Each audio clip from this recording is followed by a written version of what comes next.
Hello, everyone. You'll notice, if you are watching, you'll immediately notice that this is a little bit different than normal. If you're listening, you'll notice that I am the only voice today. That's because we had some breaking news that came out last night about abortion rights in America, which we'll get to very shortly. And being a podcast, being a group of influencers with a growing audience, we thought it was our responsibility to get the news out as soon as possible to those that listen to us, and to spread awareness on this issue. But you'll notice it's just me today. That's because Gage is away with exams. He doesn't get done until the end of the week, and there was no way that he could make it. I'm recording this at about 10:30 Tuesday morning, and the news broke like last night at 10 or 11 Eastern time. So you're stuck with me today, but I wanted to make sure that we get this news out as soon as possible, just to get everyone informed and caught up and get ahead of the news cycle, because for some reason, every time we drop an episode of the pod, we miss the news cycle by 2 or 3 days, and it happened again because we record on Sundays and major news tends to break Monday and Tuesday. Bizarre. I don't know why it happens that way, but that's just the way that it goes. So I wanted to make sure we get this news out as soon as possible. So that's what we're going to be doing here today. Don't worry, the week's normally scheduled content is still coming out tomorrow, but again, we felt this was important enough to make an emergency podcast and get this information out to you. And I'll link the political article that I'm going to be going through below. It details everything that has to do with this story. It's where the information first leaked. But it's very important because we've been talking about abortion rights for a long time on this show. And this is, I think, a culmination of really everything we've been raising the alarm bells about. It seems almost certain now that abortion rights are going to be completely upended, completely overturned within a few months, probably before the end of the year. And that's scary for a lot of people. And I want to run through the story really quickly. What I'm going to try to do is offer you all of the major points of the story, catch you up to date on what the political article is about if you missed it or didn't read it or haven't seen it yet, whatever it may be. Then I'll also try to offer you some suggestions on how to navigate the media ecosystem that's naturally going to spawn out of this issue. It already really has. You already see people on the right and the left talking about it quite a bit, but I want to give you some advice, give you some strategies, and we can navigate through it together. And we'll be talking about this on the next week's episode, I'm sure. Tomorrow's episode, like I said, won't include any talk on this because we recorded it literally a day before the news dropped. But I'm sure the following week, whatever date that is, I don't know off the top of my head, the next Wednesday, we'll be talking about this for sure. But I wanted to get out in front of it now, get it covered, and get it into your ears as soon as possible. So, apologies, you're stuck with me for today. Gage couldn't make it again, but I will try to deliver the news the best that I can. So, let's get into it here. As many of you probably already know by now, a pre-written court opinion leaked last night. It was authored by Justice Samuel Alito, which is one of the most conservative justices, if you don't know. And the opinion basically was drawing out the plan or strategy to overturn Roe v. Wade and Planned Parenthood, or Casey v. Planned Parenthood. Those are the two major Supreme Court cases that uphold abortion rights in this country. And for those of you that don't know, the Supreme Court always writes opinions alongside their decisions. It can be I think it's called a concurring opinion or the majority opinion that justices write when they are in agreement with the decision of the court. Then, of course, you have dissenting opinions that justices may write if they disagree with the opinion of the court or the vote of the court. And this is a leaked draft of what seems to be a majority opinion written by Justice Alito, which is interesting to me. I don't know how often justices pre-write their decisions, but it seems that he is writing a decision, or there's a draft of a decision before a court case is even heard, which is bizarre to me because you would think that with the way that we set up the Supreme Court, people or justices would want to hear the case before they offer an opinion on it, but it just goes to show you that they've already made up their minds and that the process of actually having a case come to the Supreme Court and having there be hearings is really just theater at this point, as the Supreme Court really always has been. Not an apolitical body, but we will get into that. I'm going to try to outline Alito's main arguments here and the main themes that I've seen circulating throughout social media and also just within the article that I'll be referencing. The first main theme is that because abortion is found nowhere in the Constitution, it shouldn't be protected, and Roe v. Wade subsequently was incorrectly decided. He says specifically, quote, Roe was egregiously wrong from the start. Its reasoning was exceptionally weak, and the decision had damaging consequences. And far from bringing about a national settlement on the abortion issue, Roe and Casey have inflamed debate and deepened division. The inescapable conclusion is that the right to an abortion is not deeply rooted in the nation's history.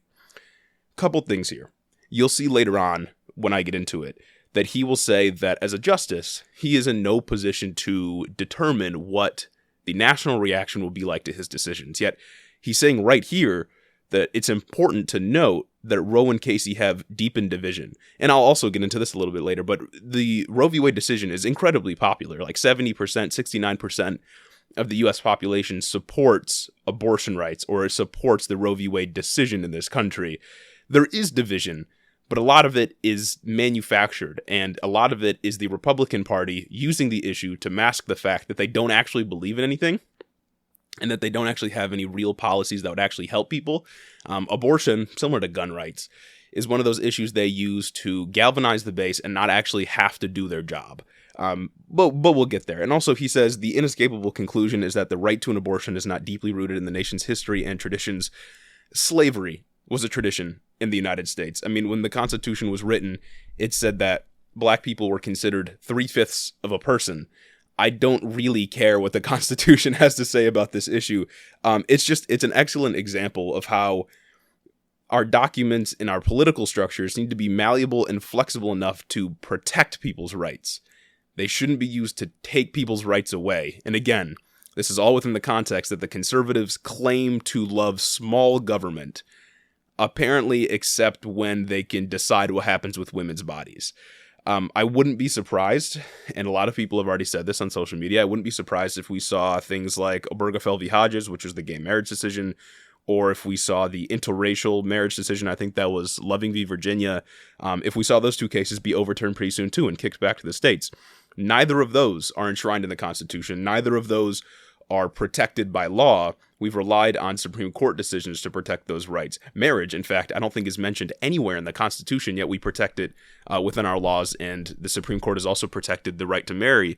Yet, based on this decision and based on the arguments that Alito is using in his document, it seems like those are up for grabs as well, which is really bad for people that are living in red states. But his second main argument, kind of what I already alluded to, is that it's a states' rights issue. He seems to want to defer this entire issue to states, which we all know, historically, has been an infallible method of protecting civil liberties. Nothing has ever gone wrong when we kick something back to the states. In fact, there wasn't a major war or anything over the issue of quote-unquote states' rights. And they want to act as though state governments, for some reason, they have this concept that state governments can't also be tyrannical. Like you'll hear them say all the time that the federal government can be tyrannical and can be oppressing against all groups, and that is true. The federal government, the governments in general, can be very oppressing. But that same logic also applies to state governments. Just because they're lower on the totem pole, one step lower, mind you. But just because they're lower than the federal government doesn't mean that they don't also have the ability to oppress people. We've seen horrible state laws. Jim Crow laws were most prevalent in the South. Those were state laws. The federal government wasn't making those laws. It was the state oppressing people. And my point here is that people in Texas are going to feel the crushing weight of a decision like this and laws that would restrict abortion all the same, regardless of if it's a Texas law or if it's a law adopted by the federal government. It won't really make a difference to those people. The state is not something that should have the power to regulate how people use their bodies. We've said this lots and lots of times on the pod. It is ridiculous to think that any state, whether it be federal government or individual states, should be able to decide what you do with your body. Both have political power and both have immense power over individuals, and it's scary to think that they want to put this kind of power into the hands of any kind of government. Samuel Alito, he also goes on to use the term abortionists when describing nurses and doctors that do abortions, which is strange because it's a part of their job. Like it's a medical procedure, so I don't know why they would try to use some kind of derogatory term. It's similar to how they say now that critical race theory is just being black. Like, I don't really know. They just like come up with these kind of derogatory or insulting terms to try to minimize or like infantilize their opposition, when really it's just doctors and nurses doing their job. If there's any other worker that like refused to do their job for some reason, they would say that they should just be fired. But if a doctor refused to do an abortion, they would hail them as a hero. It's ridiculous. The third main theme, which I already kind of touched on, was that Roe and Casey were egregiously wrong, decided egregiously wrong. He cites Plessy v. Ferguson specifically, which is the Supreme Court case that legalized segregation. He says this is evidence on how courts can make wrong decisions. Of course, courts can make wrong decisions. We've covered courts making wrong decisions a lot on this pod. That isn't a revelation by any stretch of the imagination. In fact, this argument that, well, Plessy v. Ferguson was wrong, so Roe v. Wade can also be wrong is ridiculous, honestly, because any Supreme Court decision or any court decision in general could be wrong. You're not making an argument. Any decision could have been wrong. That's not basis for overturning a decision. It's just absurd. He eventually gets into how Brown v. Board eventually overturned Plessy v. Ferguson, but that was the court extending civil rights, not retracting them, which is a very important point. Brown v. Board of Education undid legal discrimination. Plessy v. Ferguson implemented legal discrimination. He wants to undo Roe v. Wade to take away civil rights. That's really all this is. And trying to equivocate the state control of pregnancy and the end of legal segregation is kind of ridiculous to me. Like, am I the only one that is seeing these two be compared and thinking like, I don't think these are really the same things. I don't think you can really compare state discrimination, state segregation, and state control of pregnancy. If anything, both of those things should not be allowed. And Alito goes on to try to use the very old argument that if you care about racism, then you should care that a disproportionate number of abortions are black babies.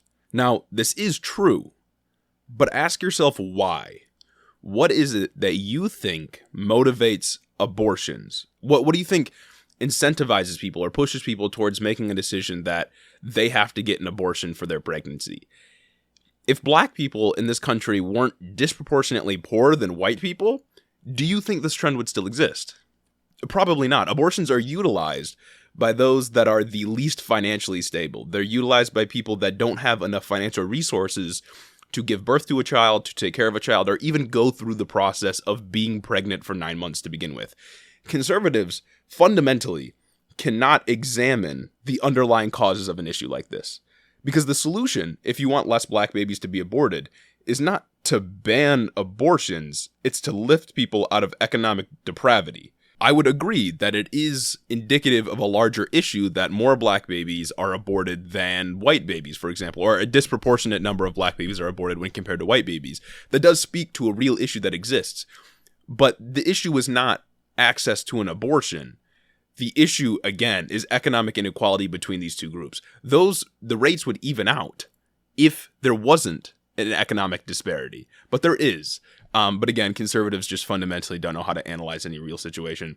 The fourth and final theme that I'll mention here is that Samuel Alito tries to claim that the court is apolitical. And he tries to say at the time that Roe v. Wade was decided, the political movements were influencing the court. And this is just an absolute fucking joke, because no body of government, whether it be Congress or the presidency or your state legislature or whatever it may be, no body of government is ever removed from cultural influences. It isn't possible.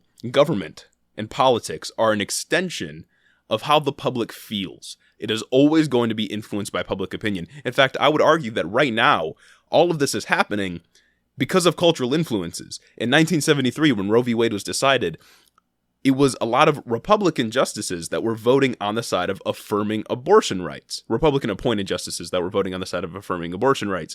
Yet, today, I don't think a single Republican-appointed judge will vote on the side of affirming abortion rights or protecting Roe v. Wade, because culture has changed, and the Republican Party is now ubiquitously against abortion, which I will remind you, in the past they were not. One of their heroes, Ronald Reagan, was actually pro-abortion, or maybe not pro-abortion, but pro-safe abortion, at the very least, pro-access to abortion. But Alito specifically says, quote, "We do not pretend to know how our political system or society will respond to today's decision overruling Roe and Casey. And even if we could foresee what will happen, we have no authority to let that knowledge influence our decision." It's nonsense. It's nonsense to assume that, or to even posit that the Supreme Court could be apolitical in any kind of capacity. They never have been. They never will be. It is impossible to remove them from cultural influences. They exist within culture. There's nothing you can do about that. But a little aside, apparently within this court opinion, or maybe this was just rumored to have been heard from Amy Coney Barrett, but she said that because cultural feelings have changed towards adoption, pregnant women don't need to get an abortion anymore. It's not necessary to protect abortion rights because you can just legally relinquish control of your child and move on with your life. This directly contradicts what Alito was saying, by the way, about cultural influences and being able to make Supreme Court decisions based on those cultural influences. But it's also just generally insane to think that the state should be able to force a woman, any individual woman, to go through with their pregnancy all the way. I mean, I don't know how else to frame this. It is just absolutely insane to think that the state should have that kind of power. And it just shows you that they don't care about small government, of course. I think that about sums it up on Alito's leaked document. And you may be asking, well, what now? As of today, nothing really. This is only a draft of a court opinion, so it's not as if this goes into effect right now or Roe v. Wade is immediately gone.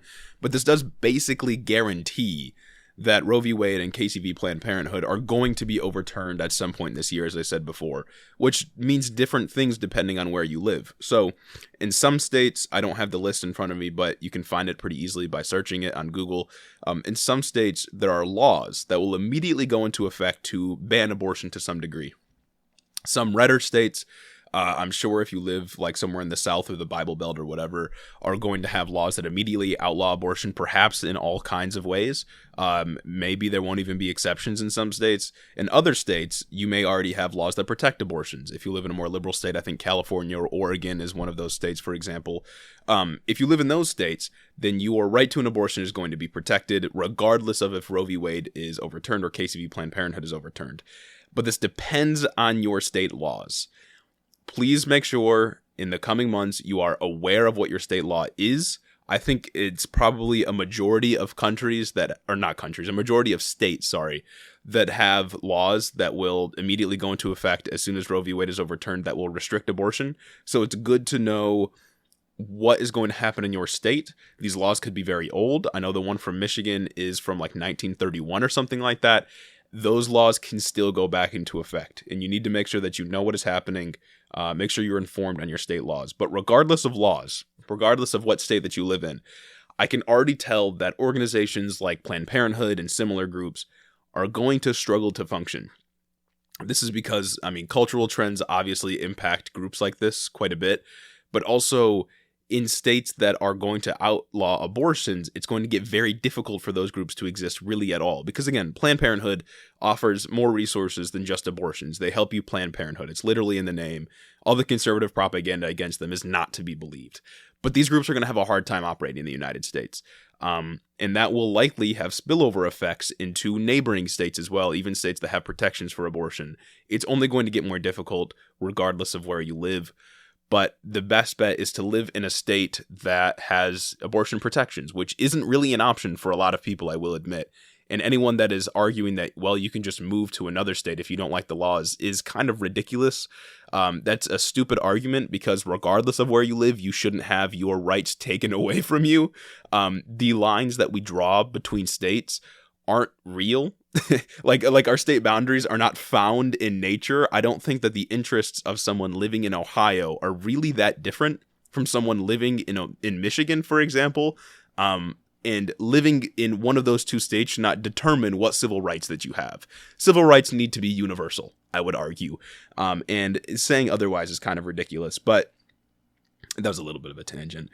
If recent laws are any indication of what's going to happen, recent laws from states like Texas, Ohio, Oklahoma, Missouri, etc., the destruction of women's rights isn't going to just end with Roe v. Wade being overturned, because we've seen a plethora of anti-abortion laws come out over the last year, and I would think that this trend is only going to continue, that women's rights are only going to be further deteriorated over the next few months and years. And it's important that you're aware of the laws that currently exist in your state, and you are in a position to make decisions for yourself if it ever comes to you needing an abortion or someone you know needing an abortion, etc.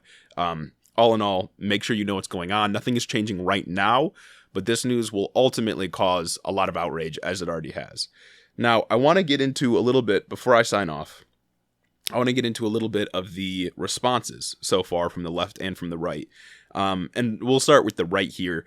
They've almost been in unison saying that the leak is going to destroy the integrity of the court. You'll notice that right now, although they're celebrating this, they're ecstatic about hearing this news. A lot of what they're saying is like, oh my God, this is unprecedented, because this is the first time, I think the first time either in modern history or ever, that an opinion from a judge has been leaked before it's actually been issued, before the court case has been decided. It was the first time this has ever happened. And a lot of what conservatives are saying for some reason is like, oh my God, this leak is going to destroy the integrity of the court, as if the court has really any integrity to begin with. Like, I don't really care that it was leaked. Like, yeah, this is unprecedented. It's a very big deal. But isn't the issue that they're going to be taking away abortion rights? I mean, this seems like a little bit of a misdirection from them. But like I said, they also are ecstatic about this. I mean, you had Madison Cawthorn even tweeting something along the lines of like, because of Donald Trump, Roe v. Wade is going to be overturned. Like, they're celebrating this as if revoking civil rights is a good thing. And the issue is so important, again, like I said, because it allows for them to literally do nothing for working class Americans while still winning votes. It allows them to campaign on something while harming a group that they know will never vote for them, really, in any kind of major way. And it will allow them to deliver votes to themselves because they don't care about human suffering. In fact, they either enjoy human suffering or will use human suffering to their advantage in order to win elections and get their political agenda through. So lots of horrible people over there in that camp. And they're also literally already saying things like the leaker is colluding with the radical left to intimidate Supreme Court justices and prevent them from overturning Roe v. Wade. Like, if you're a Supreme Court justice, one of the most powerful people in the country, and you can be intimidated by a leaker, like, I don't really know what to tell you at that point. I don't know who the leaker is. I don't know what their goal is. But, I mean, their goal is certainly to cause outrage. But like I said, the Supreme Court is a political body, just like Congress is, just like your state legislature, just like your school board. They can't be apolitical. They never have been apolitical. And this move to destroy Roe v. Wade should be treated with just as much anger and vitriol as if a congressperson was introducing legislation to do so. There's no difference. Rights are being taken away regardless. The actual only difference is that the Supreme Court doing it is honestly worse, because this is just going to open the doors to all states being able to decide whatever the hell they want when it comes to abortion rights. And there's really nothing that the federal government can do or is willing to do in this instance, because it would require them to have 60 votes in the Senate, which I'll get to.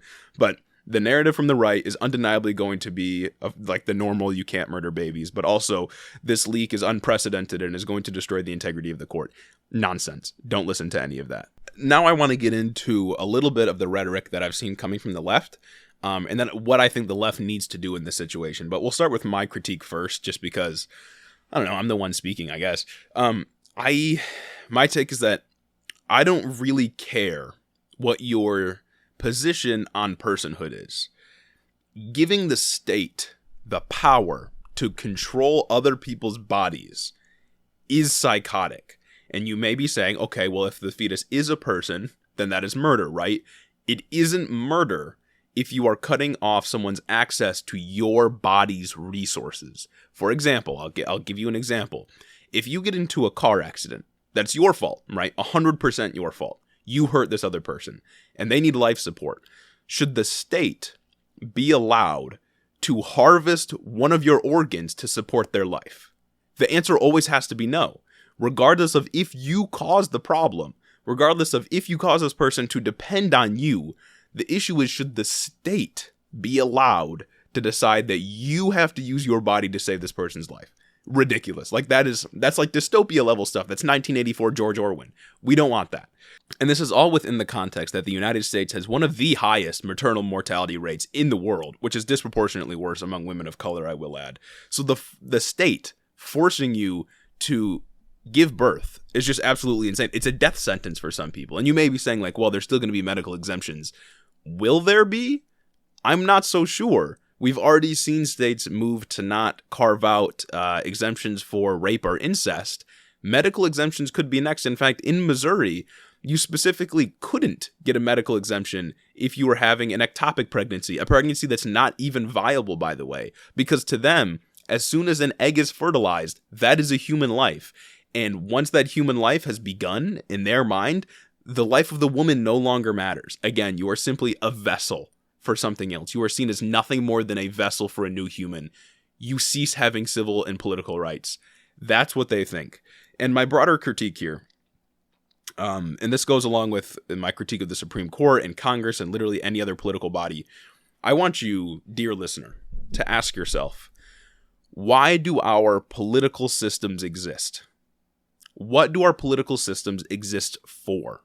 My argument is that they have to exist to maximize positive outcomes and freedom for as many people as possible. And if our institutions are bending to minority voices, the voices of the minority of the population, and it is a minority, I will add again, about 70% of the country supports Roe v. Wade. And if our political institutions are bending to minority voices that want to cause immeasurable harm to people, something is deeply wrong. And that's always been the case in America. We've always been pretty far on the right with our Overton window because our political systems necessitate this kind of behavior and reward obstructionism, if I'm being honest. And it's the same with the Constitution. I don't care if some crisis that we're dealing with today wasn't explicitly outlined in a document that was made 300 years ago. We already know that this document is flawed. It's very obvious that this document is not even very good, really. What matters today is maximizing freedom for as many people as possible. And our political institutions should serve to make that goal as accomplishable as we can, as implementable as it can be. Some rights just have to be innate to human experience, to human life. And bodily autonomy has to be one of those rights. It has to be one of those rights that the state cannot violate. And when I say that the harm is immeasurable, the harm is quite literally immeasurable. I mean, laws that go into effect following this ruling, because again, it's probably going to be kicked back to the states is what the ruling is going to be. Laws that go into effect are going to, at worst, just straight up kill women. And at best, honestly, just throw women into deeper poverty. Like, again, abortions are often motivated by your economic status. And if we're just going to force all women to go forward with birth, they're going to give birth to children that are then going to live in poverty that then Republicans won't give a fuck about. I mean, they're not pro-choice, or they're not pro-life. They don't care about life. They're all about controlling women and winning elections based off of policies that just hurt people. And again, I've said this so many times on the pod. Outright bans on abortion will never stop abortions. It's only ever going to make it more dangerous for low-income people. And this is the same with a lot of things, by the way, like drugs, for example. We've talked about that on the pod as well, that you can check that out in previous episodes. But in order to lower abortion rates, we have to have things like better sex education, free and widely available contraceptives, funding for Planned Parenthood and similar organizations, and ultimately poverty-reducing economic policies. Again, abortions happen because of economic depravity and lack of resources. Abortion rates will go down if we help people out economically. That's just how these trends work. You can put it onto a graph and you can see the line. Outright bans are only going to make this procedure more dangerous for those with less access to resources. Wealthy women are still going to be able to get abortions. Rich men and their mistresses are still going to be the ones getting the abortions. It's only going to hurt poor people, and it's only going to make it more dangerous for poor people. Now, I want to get on to some more takes from the left that I want you all to look out for and to keep in mind as we navigate, again, the inevitable media ecosystem that spawns from this issue. I've already seen some commentary of people blaming the radical left or blaming Bernie for this issue somehow. If you see that, that is absolutely insane. The radical left and Bernie have done nothing but advocate for abortion rights. They've done nothing but fight for people to keep their civil rights. And if anything, blame Ruth Bader Ginsburg for not stepping down sooner so that Obama could have appointed another Democrat-appointed judge and we wouldn't have had Amy Coney Barrett in the Supreme Court right now. Blame her, if anything, for causing this to happen. Or please, for the love of God, blame the entirety of the Republican Party for, again, ubiquitously being against women having the ability to regulate their own bodies. Because it is them. And this kind of left infighting is not going to help. Blaming people on the radical left is not going to help when we're the ones that have staunchly been standing with civil rights the entire time.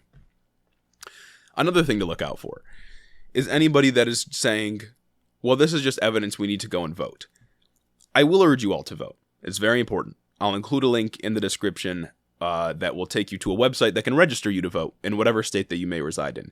It's vital to vote. I'm not one of those leftists that say you need to opt out of voting altogether, because there is a real difference between liberalism and fascism. And in my opinion, that difference is often thousands, if not millions of lives, or in this case, abortion rights. But you'll see center-left types pretty commonly try to say, well, we just need to go and vote for more Democrats as a way to diffuse or defang salient critiques of our political systems. Don't let them do this to you, because it is very important for you to critique, for us to critique our political systems and offer solutions so that these kinds of problems don't arise in the future. And them saying, well, all you need to do is go and vote, is a way to take the power away from arguments that would yield better results in the future. Center-left Democrats love our political institutions. They just don't love or the outcomes that those political institutions deliver sometimes, but they don't want systemic change. They need to understand that people operate within structures, within incentive structures, within systems, the systems that we create for ourselves. And those systems exert their influence over you much more than you will ever exert your influence over it. Society has an enormous influence on who you are as a person, and the structures that we live by also have an enormous influence on you.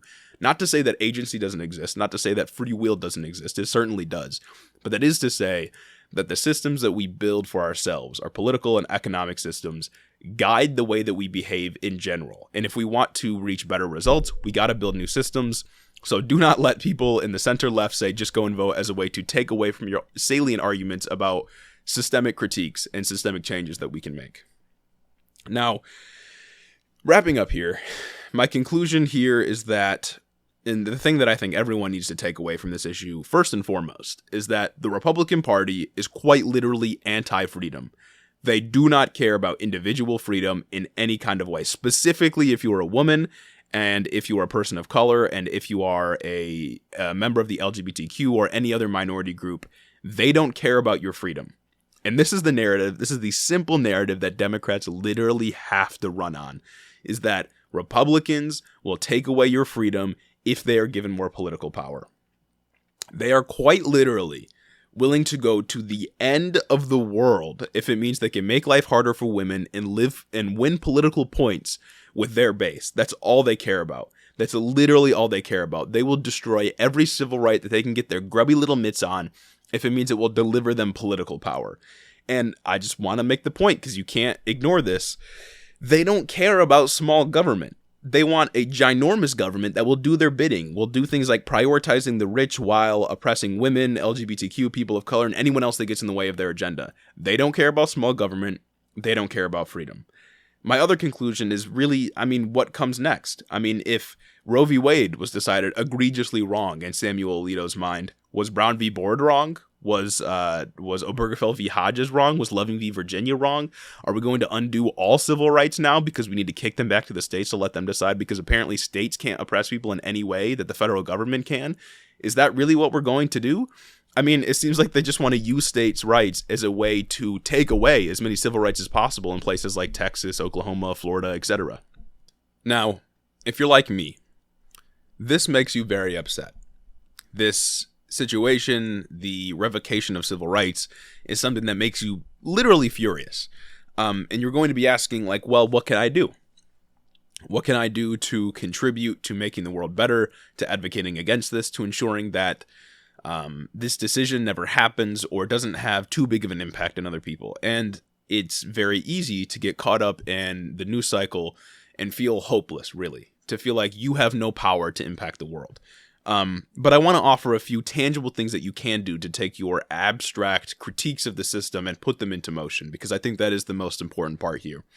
First, you can find organizations to donate to that will distribute funds to women in need or people that have wombs in need. We should be inclusive here. I will try to find some to link in the description before this comes out, but I don't think I'll have time. So just keep a lookout. I'm sure lots of creators will start to come up with things like link trees like they did during the protests for BLM in 2020. I'm sure people will come up with link trees that have a bunch of different organizations you can donate to. I would encourage you to give what you can. Obviously, don't give excessively if you can't do that. You got to make sure you're putting food on the table for yourself first, but that is one thing that you can do. I'll also say, perhaps most importantly, participate in the discourse that will pop up around this and do it strategically, because the left should not be shying away from this issue. This is a winning issue for us. This is one about civil rights. It's one about bodily autonomy. It's one about the government involving itself in your reproductive health. It is a wildly unpopular move from the right. It always has been a wildly unpopular stance that they've had. It is one that we should pounce on and not let them get away with, because their appeal is always going to be, well, it's murdering babies. It's murdering babies. That's all you want to do is kill babies. When we know it's much more nuanced than that. And it actually has nothing to do with murdering babies and has everything to do with the state's ability to regulate your body. What we need to do here, in my opinion, is participate in this discourse, engage with it, and do it strategically. It's going to be very easy to get very upset and riled up when people like Ben Shapiro are doing like the look at all the mad SJW liberals kind of thing that he always does. It's easy to get upset about that, and I know that. Make sure you are tactful in your responses. All of you that are listening, I'm sure, are very smart people and know how to engage in discourse, and it's important that we do it. Because, again, we can't let them get away with this. And this isn't a winning issue for them, in my humble opinion. And a very important thing to do in terms of discourse is platform stories and experiences of those that have struggled with reproductive health in the past. I think that these stories are going to resonate the most. It's important to give these people a chance to speak, because this is who it will directly impact, women, those with wombs, etc. So it's important to platform these people, and also just speak your mind when you can. Our goal on the left is always to prioritize human rights as much as possible, and this is really the time for us to be talking as loudly as we can. Other things you can do, I'm sure there'll be lots of protests that popped up. I think there was already protests in DC like last night. There definitely will be today. Participate in those if you can, if you're able and you have time to do so. I'm sure there will be lots of opportunities for this over the next few months, perhaps when the decision actually gets made. I'm sure I'll be out on the streets too, protesting this. Participate in that if you can, and make sure you're staying safe most of all, and probably don't broadcast when you're going to be doing these things. You never know what social media is keeping track of the things that you're saying. So just be careful. You know how the police has a way of trying to thwart any kind of collective action. Most importantly, perhaps most importantly, make sure to take care of yourself.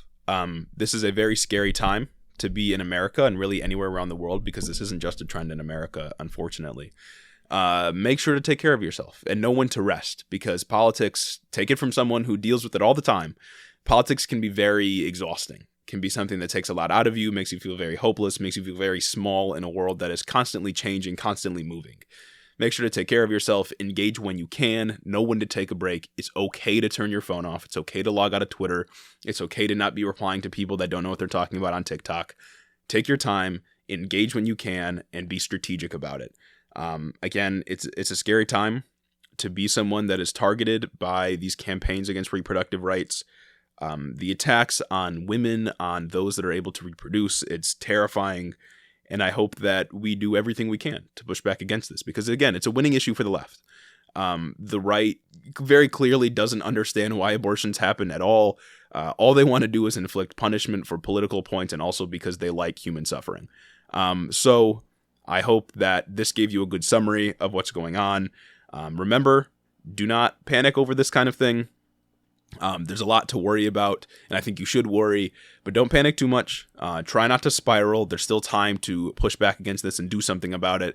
I know the Democratic Party doesn't seem very competent when it comes to this issue, because they've had a majority in Congress and haven't done anything really at all, but also in this context, hasn't really done anything to enshrine abortion rights. Throughout the last 50 years, when they've had powers several times, we've just relied on the Supreme Court case that we should have known was going to be pushed back against at some point. But my point here is that make sure you take care of yourself, make sure you stay safe, make sure you're engaging in this discourse as much as you can. Yeah, good luck out there. See you guys soon.